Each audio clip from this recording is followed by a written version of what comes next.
بسم اللہ الرحمن الرحیم، السلام علیکم ورحمۃ اللہ۔ ایک طرف تو حکومت نے عمران خان یا پی ٹی آئی کے خلاف محاذ کھولا ہوا ہے اور اس کے کارکن ورکر سپورٹرز کے اوپر جو ہے جس طریقے سے قیامت برپا کی گئی ڈی چوک کے اوپر، جہاں پر بڑا شدید قسم کا ان کو اندازہ تھا کہ احتجاج ہونا ہے اور وہ ان کی حکومت کو لے کر بیٹھ جائے گا۔ عمران خان نے جس طریقے سے فائنل کال دی تھی، عمران خان کی جو فائنل کال تھی وہ ان کے لیے آخرکار موت کا پروانہ ثابت ہونی تھی، سیاسی موت کا، اور ان کو اندازہ تھا کہ عمران خان ہمیں گوڈے گٹوں سے لے کر بیٹھ جائے گا اور عمران خان نہیں چھوڑے گا، یہ ان کو اندازہ تھا۔ اسی وجہ سے انہوں نے کیا کیا کہ وہاں پر لوگوں کے اوپر سیدھے فائر مارے، لوگوں کو سیدھی گولیاں ماری، جس کی وجہ سے لوگوں کو پیچھے ہٹنے پر مجبور کیا گیا۔ یہ تو سیاسی طور پر اور امن و امان کے لحاظ سے انہوں نے ایک سچویشن کو بڑے ہی برے طریقے سے مس ہینڈل کیا، جس کی وجہ سے عالمی سطح سے بھی بڑا شدید قسم کا رد عمل سامنے آیا، اور لوگوں نے کہا کہ اس قسم کی فسطائیت اور ظلم اور جبر کا کسی صورت بھی اس کو انڈورس نہیں کیا جا سکتا، کسی صورت بھی اس کو انڈورس نہیں کر سکتے، اور اس کی جتنی بھی مذمت کی جائے وہ کم ہے۔ پاکستان کے اندر سے جتنی انسانی حقوق کی تنظیمیں، وہ تمام کی تمام لے کر عالمی جو تنظیمیں اور عالمی جو ادارے ہیں، ان کی جانب سے اس کے اوپر سخت ترین تحفظات کا اظہار کیا گیا۔ اور دوسری بات یہ کہ جو اس وقت امن و امان کی صورتحال خیبر پختونخوا کے اندر ہو چکی ہے اور بلوچستان کے اندر ہو چکی ہے، اس کی وجہ سے بھی حکومت کو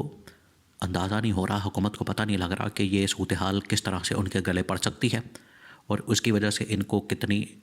شدید قسم کی دشواری کا سامنا کرنا پڑ سکتا ہے۔ ابھی جو اس وقت کھرم کی سچویشن ہے، جہاں پر پارا چنار کھرم کے اندر آپ کو پتہ ہے بہت سارے اس طرح کے واقعات ہوئے ہیں کہ وہاں پر بھی لوگوں کو مارا جا رہا ہے، لوگوں کو وہاں پر بھی سیدھے فائر مارے جا رہے ہیں، وہاں پر بھی لوگوں کو اسی طرح سے گولیاں ماری جا رہی ہیں، اور وہاں پر بھی جو شہادتوں کی تعداد ہے دن بہ دن بڑھتی جا رہی ہے۔ اب تک کی شہادتوں کی تعداد کے مطابق،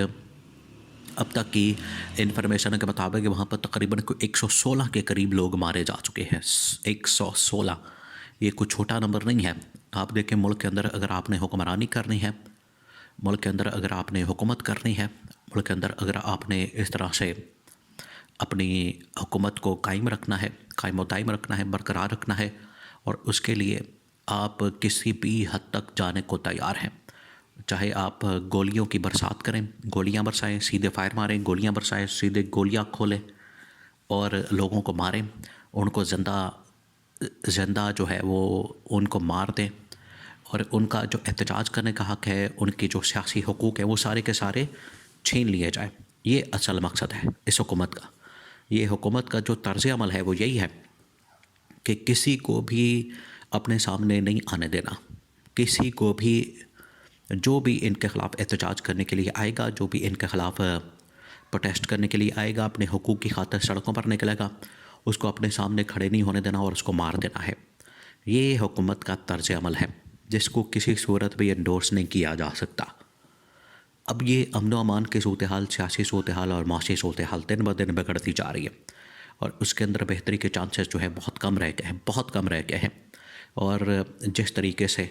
یہ صورتحال بدترین ہوتی جا رہی ہے، اسی طریقے سے نہ صرف اس حکومت کے لیے بلکہ اسٹیبلشمنٹ کے لیے مشکلات میں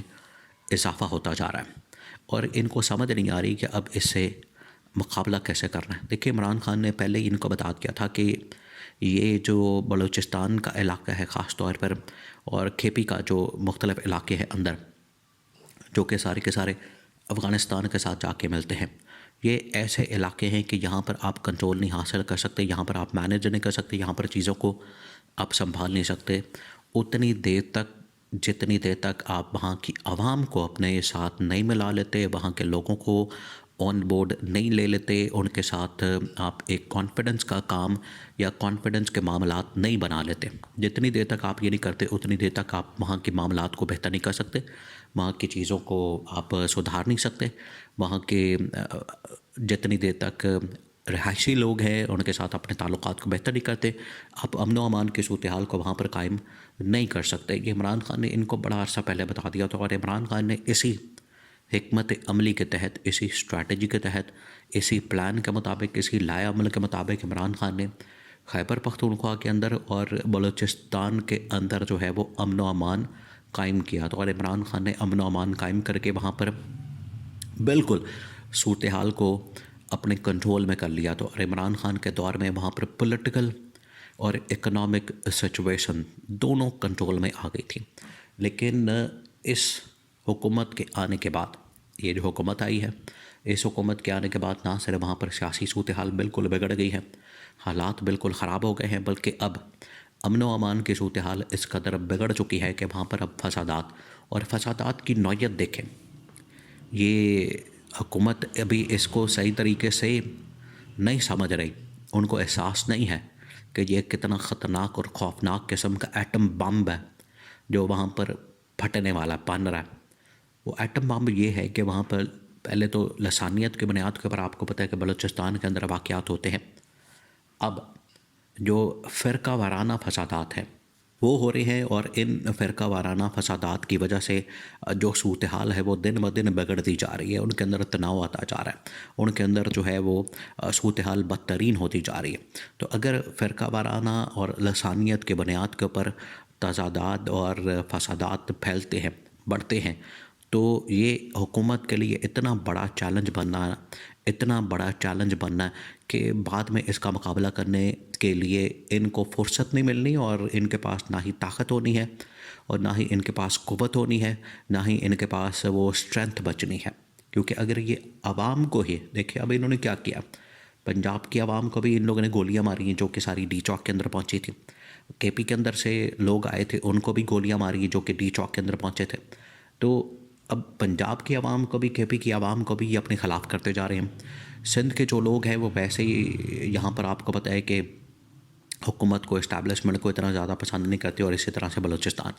تو یہ جو دونوں علاقے ہیں، دونوں صوبے ہیں، یہاں کی اگر صورتحال پہلے ہی ہاتھ سے نکل چکی ہے، پیچھے بچتا ہے پنجاب اور کے پی، تو کہاں لے کر جائیں گے پھر یہ ملک پاکستان کو؟ کون ان کی بات سنے گا؟ کون ان کی بات کے اوپر کان دھرے گا؟ کون ان کے اوپر یقین کرے گا؟ کون ان کے مطابق کام کرے گا؟ کوئی نہیں کرے گا. اس وجہ سے یہ ابھی بھی ان کے لیے وقت ہے، ابھی بھی وقت ہے، ورنہ پھر چیزیں ہاتھ سے نکل جائیں گی. اور ایک مرتبہ چیزیں ہاتھ سے نکل گئیں، آؤٹ آف کنٹرول ہو گئیں، پھر ان کو سنبھالنا، ان کو واپس لانا، ان کو قومی دھارے کے اندر لے کر جانا بڑا مشکل ہو جانا. تو یہ ان کے لیے ایک الارمنگ سچویشن پیدا ہو چکی ہے، ایک سیناریو بن چکا ہے. یہی وقت ہے سمجھنے کا. اور اگر دیر ہو گئی، اگر اس سے فائدہ نہ اٹھایا گیا، تو پھر چیزیں بہت زیادہ خوفناک حد تک بگڑ جائیں گی.